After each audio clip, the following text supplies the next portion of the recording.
Guys, Scott here. Today I wanted to go over a pretty controversial topic in the gaming industry. It's the whole concept of FOMO, or the fear of missing out.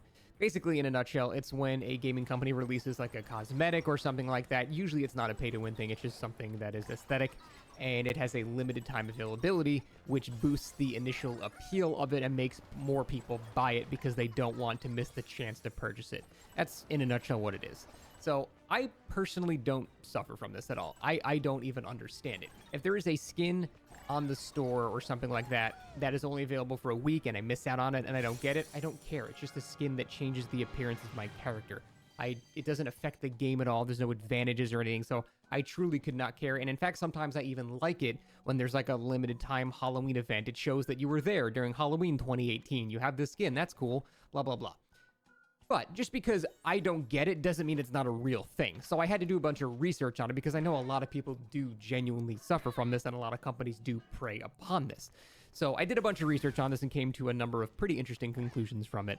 Now, interestingly enough, the whole concept of FOMO has been around pretty much since the dawn of society. It comes from, a lot of articles say, the need to be part of a group. The idea is someone is having a positive experience and you want to also share in that positive experience with them. Now, the actual term FOMO really started to rise to prominence in about 2004, kind of when Facebook started rising. And this was caused by things like seeing pictures of your friends at a party or something like that, you not being there, and you feeling loneliness and anxiety on that fact that they were having a positive experience and you were not.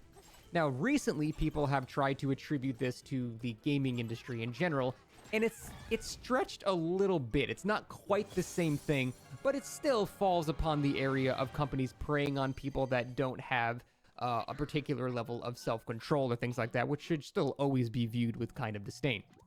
Now, there are not too many articles and research studies done on the actual gaming aspect of it. Most of the articles I found were about FOMO in general, which is a very widespread thing, but it's mostly real-life related things, or at least social media and online things. There are not too many things related to games that I found in terms of actual complete studies, and in fact, most of them that I did see discussed the aspect of FOMO in gaming were just like blog entries and things with no actual studies.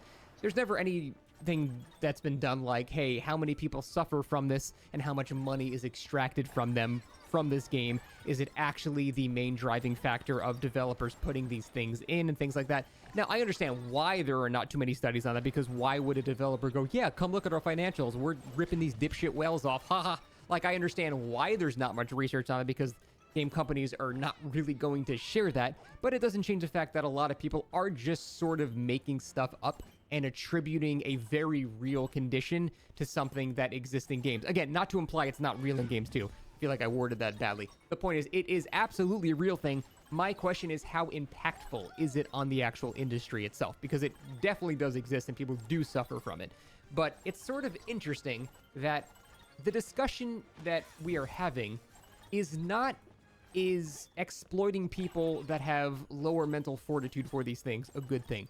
Obviously, that's a bad thing. We know companies are doing it. You know, the term whales are basically people being exploited by companies that know that they will give them a lot of money for these things. Now, the whole limited time offering thing is a component of that. It's not the sole component of that, but companies do prey upon people. That's just a known fact of society and the world. That is not something I'm here to debate whatsoever.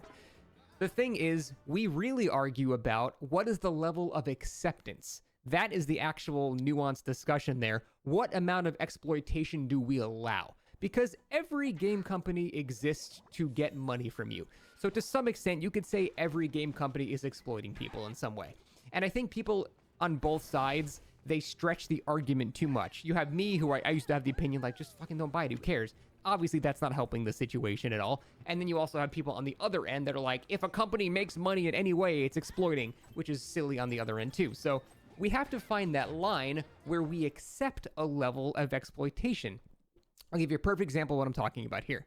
So we can discuss two games that do the exact same exploitative practices with limited time cosmetics and things like that, and yet one game will have no one shit-talking them at all, and in fact they get praised, and one game will be shit on relentlessly. I'm going to bring up two games here. First one is Path of Exile.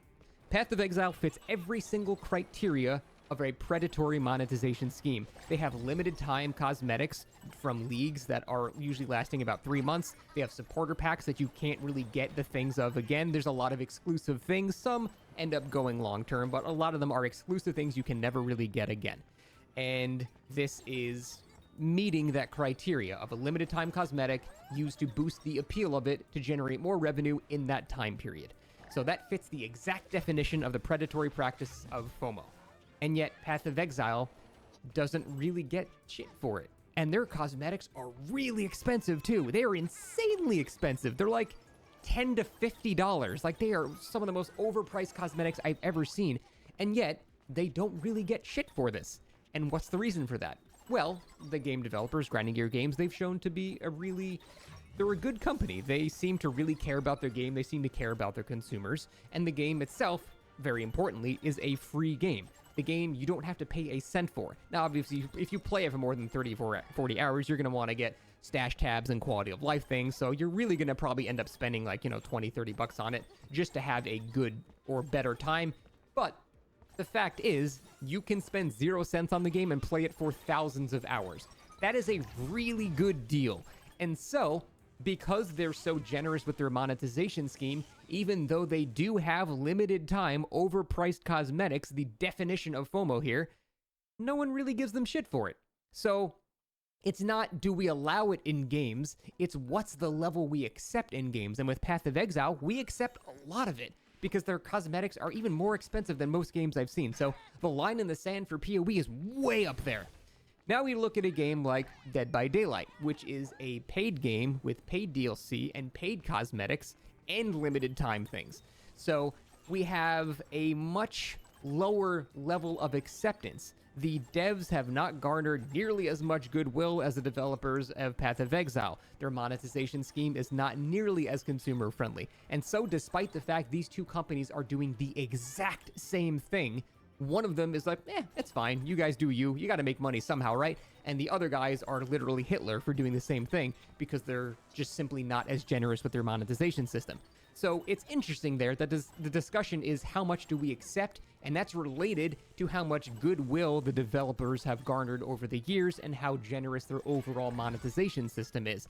And so you can have a varying level of opinions on games depending on the game itself. It doesn't really matter about the concept of FOMO. We do accept it. It's just how much is accepted depending on the game. And I find that interesting. It's a little hypocritical of people to be okay with it in one game and not okay with it in another game.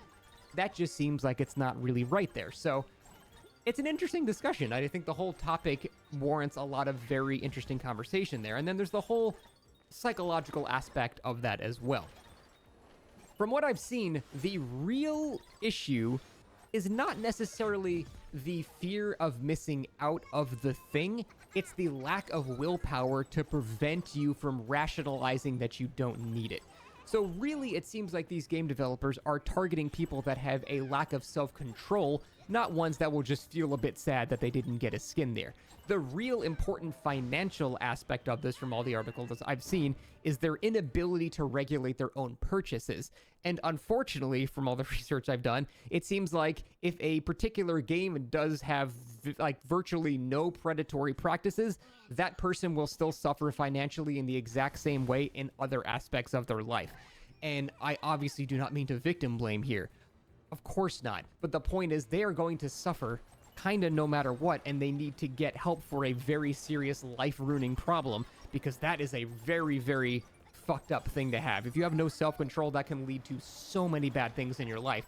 And the fear of missing out is only exacerbated by the inability to regulate your emotions on that. So it's one thing to feel sad you didn't get something. It's another thing to not accept that emotion at all and purchase it to prevent that fear, to prevent that darkness from welling up inside of you. And that, I think, is what a lot of people think that the game developers prey upon. It's the people with no self-control, not those that will be sad that they can't get something at a current time. You have to have both aspects of it for it to be something that game devs can prey upon. And when you look at it like that, yeah, that's obviously pretty fucking evil. But for the most part, I feel like it's a grim reality we have to accept that I can't imagine that will ever go away. That has existed since the dawn of people selling things to people in order to boost the inherent seemed value of an object. I know that seems cynical, and the problem is I don't know really how to fix that, because we're at this level where some people, we will accept some level of the exploitative practices because people know that games have to make money to survive. And that seems fucked up that we accept it to begin with. I feel like you have to go all in or not. You either are for that or against that.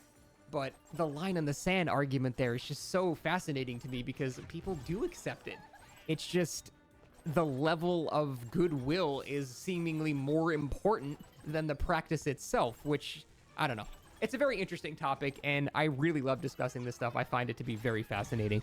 Again, I understand I personally don't suffer from this, so I can't get into the headspace of somebody that does suffer from this, and I am absolutely not going to minimize the suffering that people do have from this.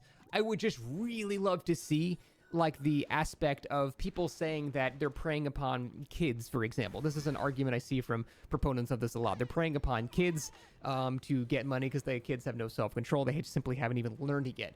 And then there's this obvious counter argument of, well, how are the kids paying for it?